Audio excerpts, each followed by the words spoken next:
আসসালামু আলাইকুম রহমতুল্লাহ। যেহেতু অনেক দিন থেকেই ইউটিউবে ফেসবুকে ভিডিও বানাবো চিন্তা করছি, বিভিন্ন বিষয় নিয়ে ভিডিও তৈরি করা যায়, বিভিন্ন বিষয় নিয়ে চিন্তা করেছি। তবে আজকে ভাবলাম যে তাৎক্ষণিকভাবে এই মুহূর্ত থেকে শুরু করি। তো যেটা শুরু করব সেটা অবশ্যই বিজনেস সংক্রান্ত। এছাড়া অন্যান্য বিষয়ে আমার জানাশোনা থাকলেও আমি ভাবলাম যে যে সব কিছুর মধ্যে আসলে মানুষের পার্থিব জীবনের ভিতরে সবচেয়ে বেশি গুরুত্বপূর্ণ সেটা হচ্ছে মানুষের জীবিকা অর্জনের জন্য সবচেয়ে উত্তম পন্থা সেটা হচ্ছে ব্যবসা। তাই ব্যবসা নিয়েই প্রচুর বলাটা, ব্যবসা নিয়ে শুরু করাটাকে আমি সবচেয়ে উত্তম এবং সবচেয়ে প্রায়োরিটি হিসেবে আমার কাছে মনে হলো। তো বাংলাদেশের প্রেক্ষাপটে বাংলাদেশ সাধারণত আমরা সবাই জানি যে একটি আমদানি নির্ভর একটি দেশ। খাদ্যপণ্য থেকে শুরু করে ইন্ডাস্ট্রিয়াল র মেটেরিয়াল সব কিছুই আমাদেরকে বাইরে থেকে ইম্পোর্ট করতে হয়। আর বাংলাদেশের ভৌগোলিক অবস্থানের কারণে বাংলাদেশের জন্য সবচেয়ে বড় একটি সোর্সিং রিজিয়ন হচ্ছে ইন্ডিয়া। যে ইন্ডিয়া নিয়ে আমাদের যথেষ্ট অভিযোগ আছে পলিটিক্যাল কারণে, আমাদের সিকিউরিটি সহ অন্যান্য ধর্মীয় সহ বিভিন্ন কারণে তাদের সাথে আমাদের আন্ডারস্ট্যান্ডিং একেবারেই ভালো না। এটা তো আমরা সবাই জানি, যেটা সাধারণ জনগণ জানে, যেটা পলিটিক্যাল, যেটা অর্থনৈতিক বা অর্থনৈতিক না হলেও যেটা রাজনৈতিক, যেটা ধর্মীয়, এটা সবাই জানে। আমাদের নিরাপত্তা, রাষ্ট্রীয় নিরাপত্তা ইত্যাদি বিষয়গুলো নিয়ে সবাই ফেসবুক, সোশ্যাল মিডিয়াতে এগুলো আলোচনা করে। যেটা নিয়ে আলোচনা খুব একটা করা হয় না সেটা হচ্ছে ব্যবসায়ের দিক থেকে, ব্যবসায়িক সাইড থেকে। তো আমি আমার ব্যক্তিগত অভিজ্ঞতা থেকে বেশ কিছুদিন ধরে ইন্ডিয়ার বেশ কয়েকজন ইন্ডিয়ার সাথে কাজ করেছি, ইন্ডিয়ার অনেক সাপ্লায়ারের সাথে কাজ করেছি। সেই কাজ করার অভিজ্ঞতা থেকে একটি সংক্ষিপ্ত ধারণা আমি ইন্ডিয়ার মার্কেট সম্পর্কে আমাদের বাংলাদেশি ব্যবসায়ীগণকে দিতে চাই। বা যারা ব্যবসা করছেন তারা তো জানেন তাদের সাথে ব্যবসা করার অভিজ্ঞতা কেমন। যারা নতুনভাবে তাদের সাথে ব্যবসা শুরু করতে চাচ্ছেন বা শুরু করবেন বা করছেন, এখনও প্রাথমিক পর্যায়ে আছেন, তাদেরকে একটু জানিয়ে রাখা আমার মনে হয় এটা আমার দায়িত্ব, যেহেতু এই ব্যাপারে আমি কিছুটা জানি। ইন্ডিয়াতে দুই ধরনের এক্সপোর্টার আছে, দুই ধরনের সাপ্লায়ার আছে, বিভিন্ন ধরনের গ্রেন, খাদ্যশস্য, তারপর ইন্ডাস্ট্রিয়াল র মেটেরিয়াল ইত্যাদির ভিতরে। তো এই ক্ষেত্রে আপনি একটা জিনিস খুব ভালোভাবে মনে রাখবেন যে খাদ্যপণ্য সোর্সিংয়ের জন্য ইন্ডিয়া মোটেও আমাদের জন্য রিলায়েবল এবং ট্রাস্টওয়ার্থি কোনো কান্ট্রি না। বিশেষ করে পেঁয়াজের ব্যাপারটা তো আপনারা সবাই জানেন, যখন বাংলাদেশে পেঁয়াজের ক্রাইসিস তৈরি হয় তখন ইন্ডিয়া এটার দাম বাড়িয়ে দেয় বা রপ্তানি বন্ধ করে দেয়। তারা তাদের ইন্টারনাল কারণে সেটা করে, সেটা ভিন্ন বিষয়।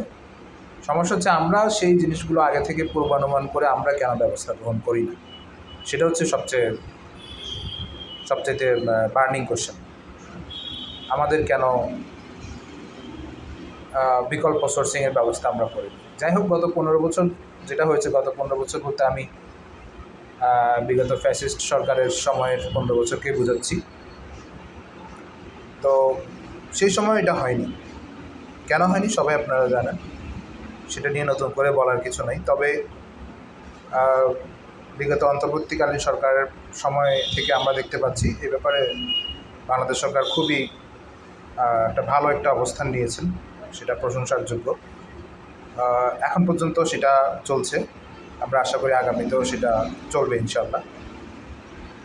তো এখন মূল প্রসঙ্গে আসি, অর্থাৎ পেঁয়াজ দিয়ে আপনি বুঝতে পারবেন যে তারা কোনো অবস্থাতে আমাদের জন্য একটি ট্রাস্টওয়ার্থি এবং সোর্সিং রিজিয়ন নয়।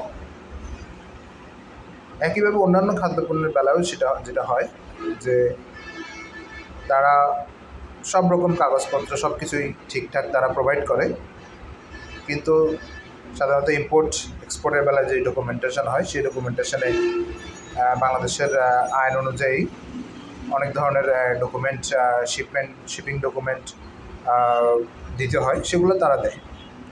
তাদের পেপারস কোনো সমস্যা নাই, কোনো ধরনের ডেপ্রিসিয়েশন নাই। এলসি পাওয়ার তারা বর্ডারে মাল এনে বসে থাকে, এলসি পাওয়ার সঙ্গে সঙ্গেই বর্ডার দিয়ে গাড়ি ঢুকিয়ে দেয়, এতে তাদের কোনো কৃপণতা নেই। এবং বর্ডার দিয়ে মাল ঢোকানোর সঙ্গে সঙ্গেই তারা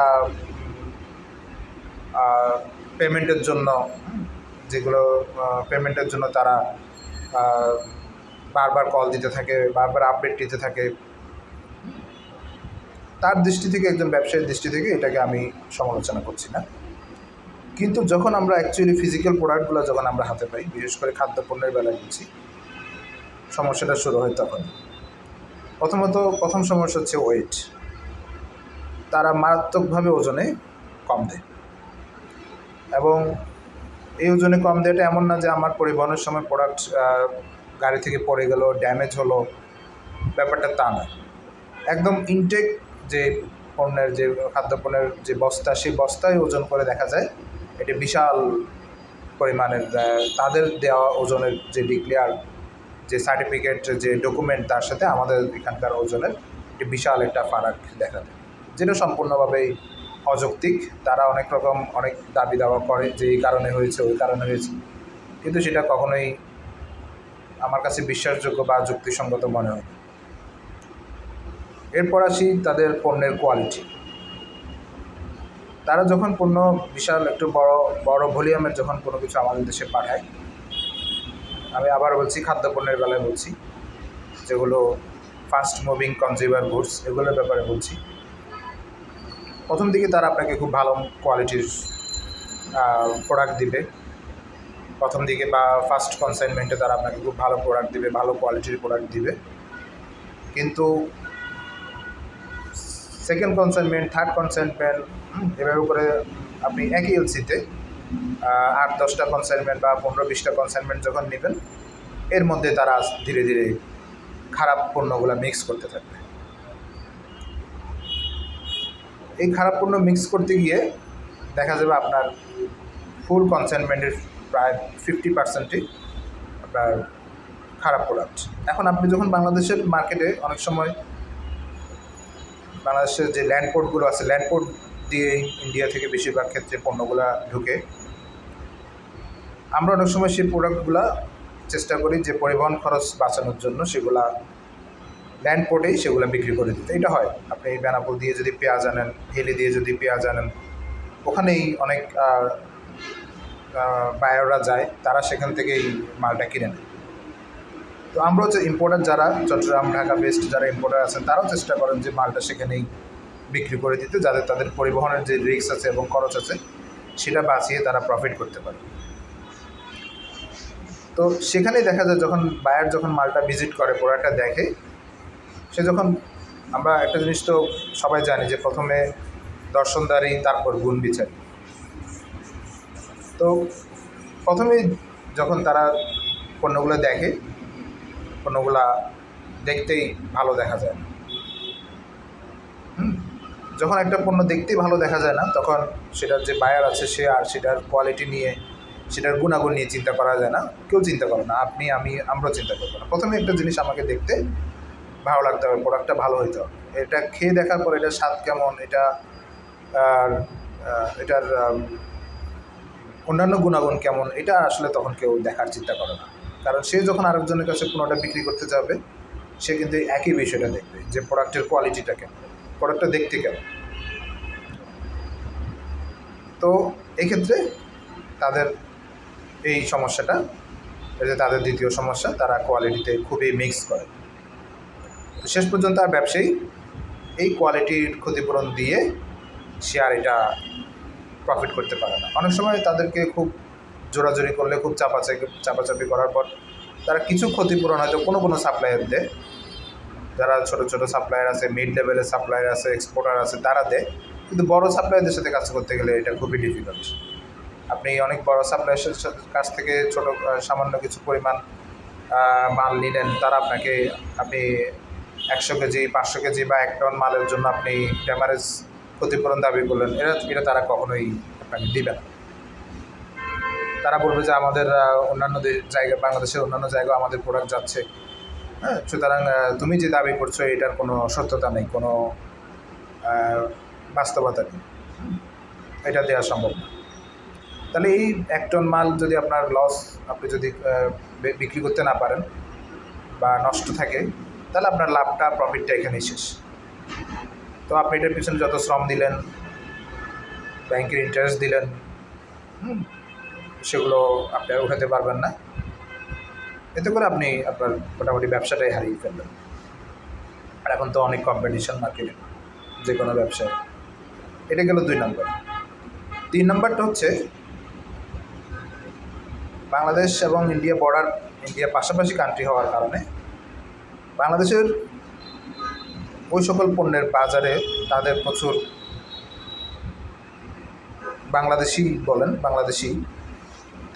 বাংলাদেশি পেইড লোকজন থাকে, ইন্টেলিজেন্ট থাকে। তারা এই ইন্টেলিজেন্সের মাধ্যমে তারা বাংলাদেশের মার্কেটে কোনো একটি প্রোডাক্টের আপ ডাউনের খবর তারা জেনে যায়। বেশ করে একটা এক্সাম্পল দিই, যদি রোজার সময় আপনি যদি তাদের ওদিক থেকে রোজার আগে রোজার যে পণ্যগুলো আছে, ছোলা, খেসারি, মসুর, এগুলো যদি আপনি তাদের থেকে পেঁয়াজ, এগুলো যদি আমদানি করতে যান, তখন তারা এদিকে তাদের গুপ্তচর বসিয়ে রেখেছে। গুপ্তচর বলতে আবার আপনি রকে বুঝিয়েন না, তাদের ব্যবসায়িক ইন্টেলিজেন্স, ব্যবসায়িক গুপ্তচর, তাদেরকে বসিয়ে রেখেছে। তারা এই পণ্যের দাম বৃদ্ধির, লোকাল মার্কেটে পণ্যের দাম বৃদ্ধির খবর ইন্ডিয়ান বসদেরকে দিতে থাকে।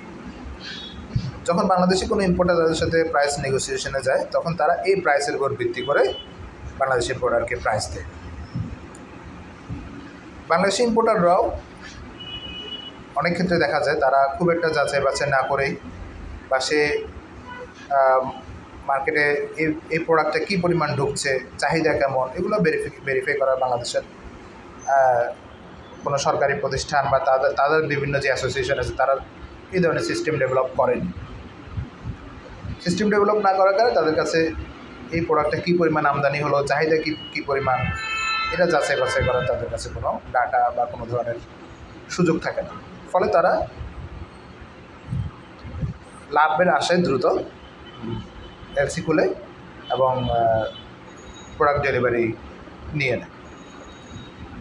কিন্তু বিভিন্ন স্থলবন্দর দিয়ে যখন একই সাথে ইন্ডিয়া থেকে যখন এই প্রোডাক্টগুলো ঢুকে মার্কেটে, যখন পণ্যটা অ্যাভেলেবেল হয়ে যায়, তখন এটা প্রাইসটা ড্রপ করে।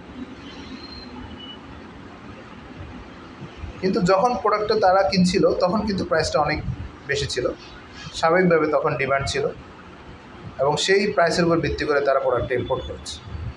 কিন্তু এখন যখন হিউজ পরিমাণ পণ্য যখন বাংলাদেশে ঢুকে গেল, তখনই প্রোডাক্টের প্রাইসটা নেমে গেল। এইখানেও ওই বাংলাদেশি ব্যবসায়ী খুব ভালোভাবে ধরা খেয়ে গেল, এবং সে লসে এই প্রোডাক্টটা তাকে বিক্রি করতে হলো। লাভ তো সে করতেই পারলো না, সে ব্যাংকের লোনটা সময় মতো দিতে পারলো না, বা লোন শোধ করলো তার নিজের সোর্স থেকে দিতে হলো, তার ফান্ড থেকে দিতে হলো, যেটা সে অন্যদিকে ব্যবহার করতে পারত। অর্থাৎ সে একটা পণ্য কিনবে, সেটা লাভে বিক্রি করবে, ক্রয় মূল্যটা সে ব্যাংকে পরিশোধ করে দেবে, লাভটা সে ব্যবহার করবে, এই সুযোগ আর তার হলো না।